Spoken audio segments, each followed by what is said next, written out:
Hello and welcome to Destiny Moments with EUNICE, the show that brings you inspirational people that will challenge you to push yourself to higher heights and be the person you want to be. Are you in a situation that seems impossible, or struggling to see how you can move from where you are to where you want to be? Or are you simply curious to see the real story behind successful people?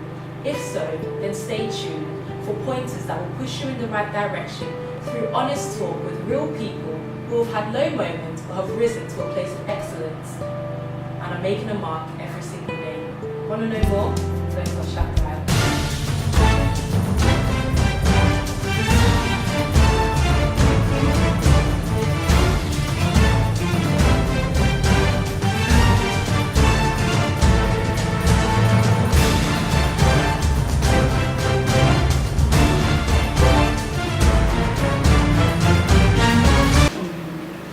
You know, so like, I paid a visit to your chambers, looked around, and looking at you, you know, sometimes I'm just wondering.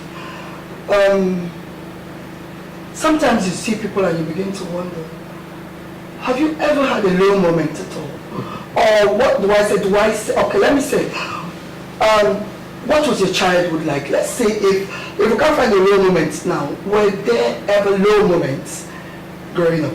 Well, I'm here to find a man who has not had his own low moment. You sure you had? And obviously my low moment started quite early, which to me became a blessing because I'm the fifth of 6 children for my parents. And I obviously was not the most preferred among the 6. I was the least preferred. I think why do you think that was stubborn? Maybe my parents felt I was very stubborn, very outspoken, very active, always involved in little trances of children and all that. Whereas maybe my other siblings were quieter, less adventurous, and my mother felt every time I went to school and I got back, my uniform would be the dirtiest.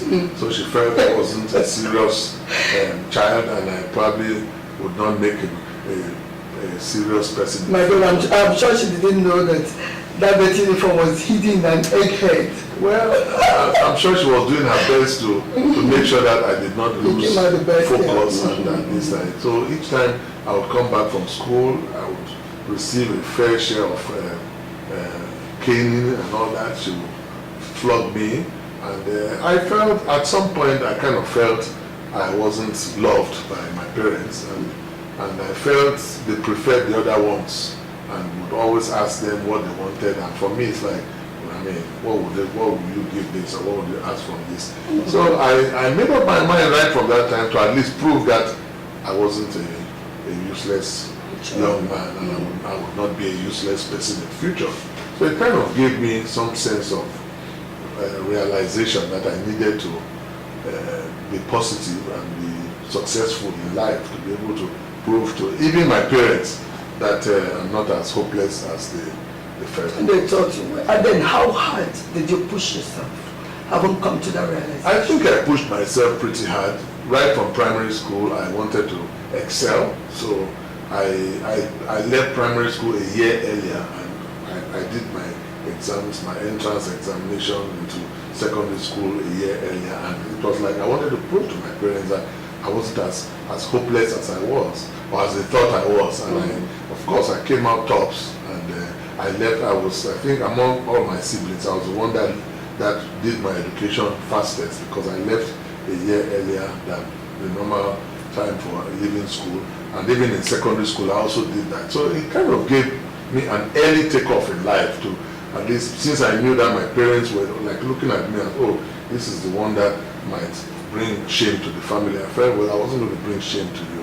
Wow. And I turned around to say, well, I would not be as bad as you think I would. And it made me, even when I went to secondary school and I was in boarding house, I realized that there were expectations, or there were things I needed to work against, at least make my parents know that I wasn't that bad. And it turned out good, because I really didn't have to depend on my parents. And I grew up thinking that I needed to at least give them the least burden that they would want from a child, since they had already like looked at me and written me off and said, well, this one looks like no good can come out of him.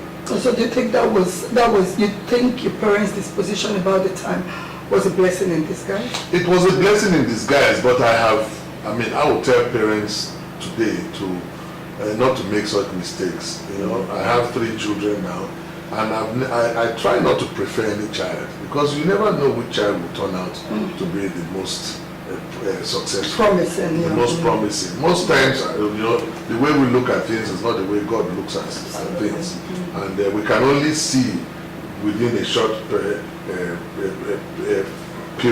but we cannot. God sees beyond, and I've learned from that.